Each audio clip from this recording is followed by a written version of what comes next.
বন্ধুরা, আবারও চলে আসলাম আপনাদের মাঝে আরো নতুন একটি দারুণ ভিডিও নিয়ে। আজকের ভিডিওতে আমরা বানাবো কাঁচা আম দিয়ে জুস। তো তাড়াতাড়ি করে চলে আসলাম আমরা আমাদের আস্তানায়। আস্তানায় আসার পর দেখি যে অমিত জয়ন্তর মাথায় ভালো ভালো তেল মালিশ করে দিতেছে।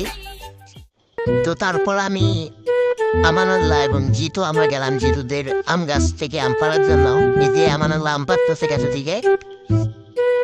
এই আমগুলো দিয়ে আসছি মূলত আমরা আমের জুস বানাবো। চারটা দিয়ে আমগুলো পাড়ার কারণে যে আমগুলো ফাইটে আসলো, তারপরে ফাটা আমগুলো নিয়ে আমরা চলে আসলাম আমাদের আস্তানায়। আস্তানায় আসার পর আমগুলোকে ভালো মতো ধুয়ে আমরা আমগুলোকে চেপে নিচ্ছিলাম। খোসা সহ আমের জুস তৈরি করলে জুসটা খেতে তেমন একটা ভালো লাগে না, তাই আমরা আমের খোসাটাকে ছাড়িয়ে নিচ্ছিলাম। আমাদের সবগুলো আমের খোসা ছাড়ানো হয়ে গেছে। এখন আমরা আমগুলো থেকে আমের আটিগুলোকে বের করে তারপর আমরা আমগুলোকে ছোট ছোট করে পিস করে নিচ্ছিলাম যাতে ব্লেন্ড করতে সুবিধা হয়। এইভাবে ছোট ছোট করে পিস করে নেওয়ার একটাই কারণ, যাতে ব্লেন্ড করার সময় কোনো সমস্যা না হয় এবং ব্লেন্ড করাটাও একদম মসৃণভাবে হয়ে যায়। তারপর আম আর ব্লেন্ডার মেশিনে আমরা চলে আসছি আমগুলোকে ব্লেন্ডার করে নেওয়ার জন্য। যেহেতু আমাদের অনেকগুলো আম ছিল, তো আমাদের আমগুলো ব্লেন্ড করতে খুব ভালো সময় লাগছে। আমাদের সবগুলো আমি ব্লেন্ড করা শেষ, এখন আর অল্প কিছু আম ছিল, তো ওইগুলোকে আমি ব্লেন্ডারে দিয়ে সুন্দর মতো ব্লেন্ড করে নিচ্ছিলাম। এবং আমাদের আমগুলো কিন্তু খুব সুন্দরভাবে ব্লেন্ড হয়ে গেছিল, একদম মিশে গেছিল পুরা।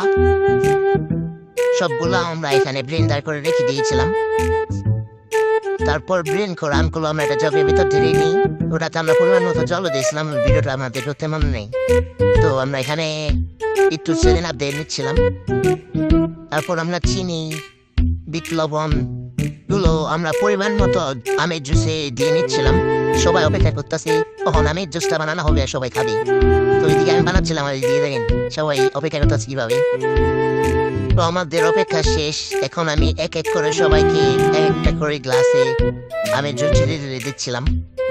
আমের জুসটা খেতে অনেক মজা হয়েছিল, একদম টক ঝাল মিষ্টি সবগুলো ফ্লেভার একদম মুখের ভিতর লাগতেছিল। আমরা একটু লেবু দিয়েছিলাম, তো লেবুর ফ্লেভারটা অনেক ভালোভাবে লাগতেছিল। তো আজকের ভিডিওটা শেষ পর্যন্ত দেখার জন্য আপনাদের ধন্যবাদ।